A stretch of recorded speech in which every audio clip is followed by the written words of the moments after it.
Именно тогда, когда все думали, что видели уже все возможные моменты на красной дорожке, появился Ким Тэ-он, и все изменилось в одно мгновение.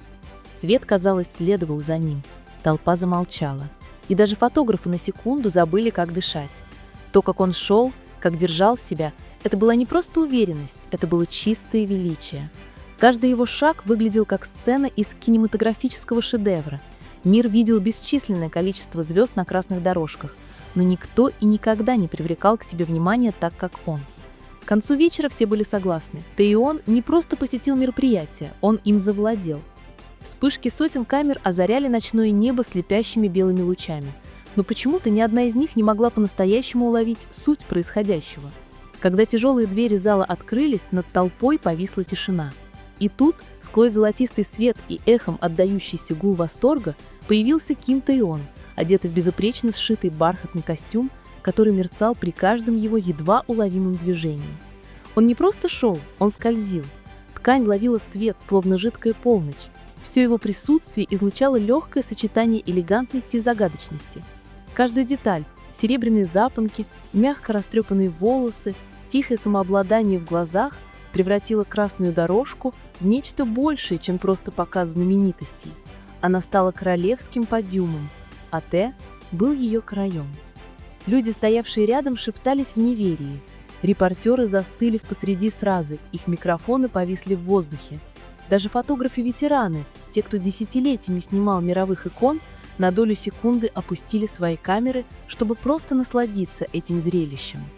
И затем, словно по волшебству, мир снова начал двигаться.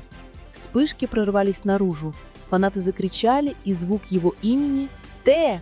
Тэ-он!» разнесся по ночи. Но Тэ не торопился. Он просто улыбнулся, медленно и безмятежно. Его взгляд охватил толпу с тихой благодарностью, которая ощущалась одновременно интимной и недосягаемой. Этой улыбки было достаточно. Социальные сети взорвались через несколько минут. Тэ-он только что переосмыслил, что значит момент на красной дорожке. Он не идет, он повелевает. Этот мужчина не носит моду, он ее создает. Однако за этим безупречным самообладанием скрывалось нечто более глубокое. То, что могли чувствовать лишь немногие из его близких. Под покровом гламура и рева оваций разум Тэ-она был где-то далеко. Он думал не только о камерах или предстоящих интервью. За этими спокойными глазами скрывалась история, которую никто не был готов услышать. В этот момент Тэ, остановившись на полпути по красной дорожке, услышал, как толпа взревела громче, но его сердце было где-то гораздо тише. Под сиянием тысячи вспышек он чувствовал, как тяжесть собственных мыслей давит ему на грудь.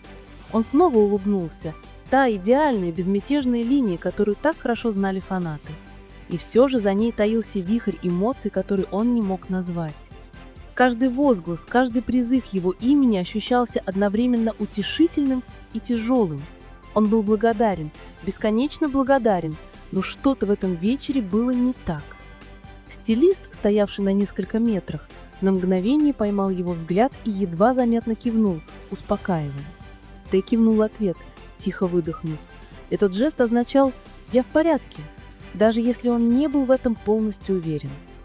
Потому что это была не просто очередная красная дорожка. Это был первый раз за несколько месяцев, когда он вышел в свет один, без 6 других голосов, которые когда-то стояли рядом с ним. Воспоминания промелькнули в его сознании, как и вспышки камер перед ним. Смех в комнатах для практики, разговоры до поздней ночи, те хаотичные, но прекрасные моменты на церемониях награждения, когда они были все вместе. Теперь он стоял здесь как Ким Тэ-он, а не просто Ви из BTS. Это было освобождающе, да, но и до странно одинокое. Он поправил кольцо, которое всегда носил на правой руке, и на мгновение его пальцы дрожали. «Держись!» – прошептался он себе под нос, и никто этого не услышал, ни репортеры, ни фанаты, ни даже камеры, которые улавливали каждую мельчайшую деталь, кроме правды. Именно тогда репортер выкрикнул «Тэ, сюда!». Он повернулся, его улыбка была легкой, элегантной, почти королевской.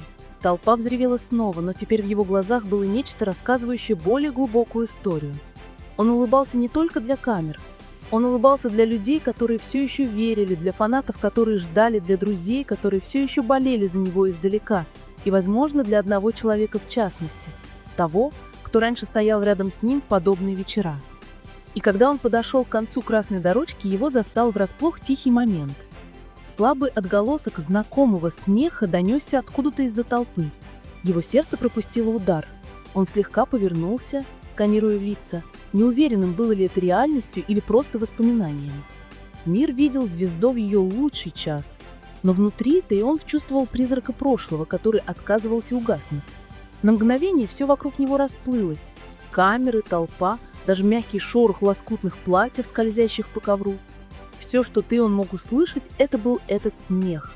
Теплый, знакомый, мимолетный. Это был тот самый звук, который раньше эхом отдавался в гримировках, за кулисами и во время долгих поездок в машине после изнурительных выступлений. Он замер всего на мгновение, прежде чем взять себя в руки. Мир этого не заметил, но его грудь сжалась, словно само время отступило назад. Он знал этот смех, узнал бы его где угодно. «Чонгук!» – прошептал он, едва слышно. Он слегка повернул голову, вглядываясь в море лиц, освещенных вспышками. Фанаты закричали громче, словно почувствовав искру эмоций, ошибочно приняв ее за волнение. Но для Тэ это было не волнение. Это была растерянность, неверие и что-то опасно близкое к тоске. Потому что, стоя на дальнем краю ковра, наполовину скрытой охраной и тенями, была фигура, которую он не ожидал сегодня увидеть. Одетый просто, в черный костюм, без свиты, без объявления, просто присутствие. Чонгук. На секунду их взгляды встретились. Это был не тот взгляд, который могли уловить камеры. Слишком быстрый, слишком тихий, слишком тяжелый.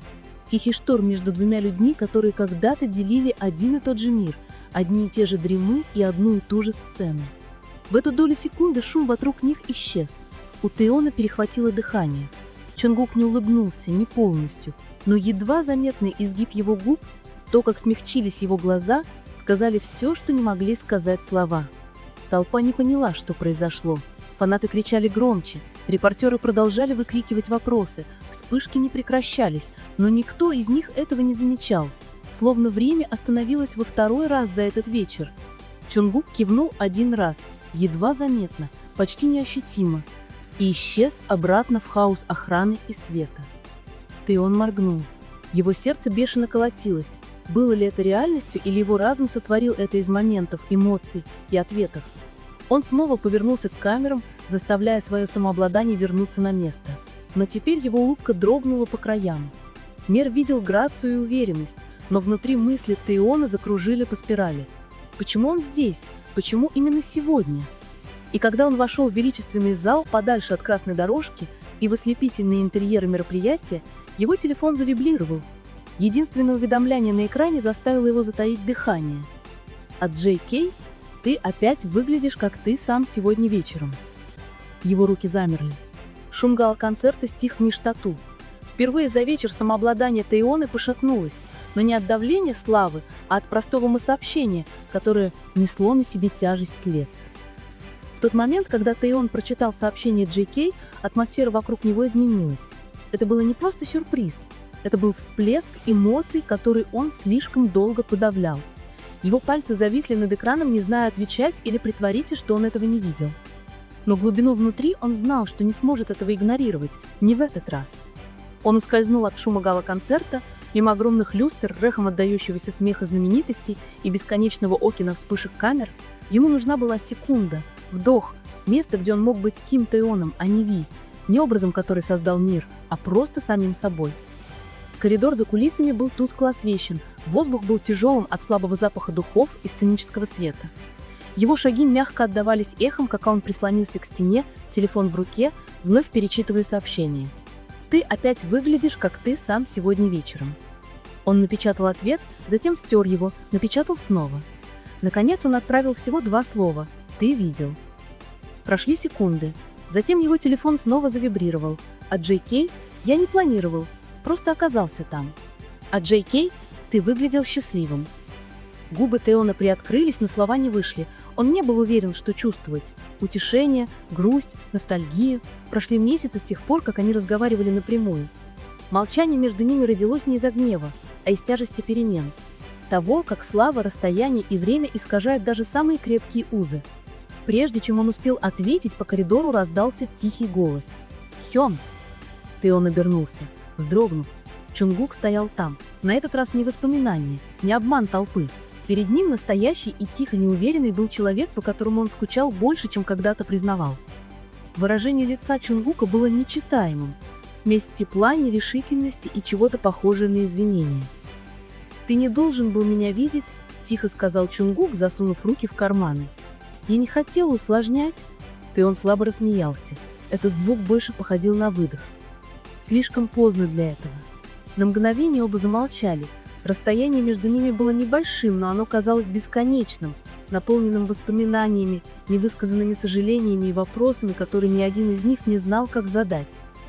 Наконец Чонгук сделал шаг ближе, его голос был низким. «Ты выглядел...» Он запнулся, ища слова. «Ты выглядел спокойно сегодня вечером. Давно я этого не видел». Он посмотрел вниз, его голос был мягким.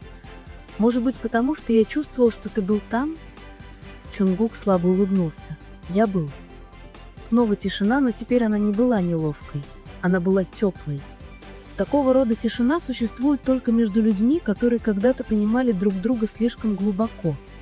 Затем он сказал, едва слышно: «Ты когда-нибудь скучаешь по этому?» Чонгук встретился с ним глазами. «Каждый день». И с этим все шум, расстояние, формальность ночи растаяли. Они больше не были двумя суперзвездами, стоящими за кулисами мероприятий на красной дорожке. Они были просто Тэоном и Чонгуком, двумя душами, которые прошли одним и тем же путем, потеряли себя в славе и каким-то образом нашли свой путь обратно к этому тихому моменту. Тихий гул музыки гала-концерта доносился едва слышно через закрытые двери за ними, но здесь, в тихом коридоре,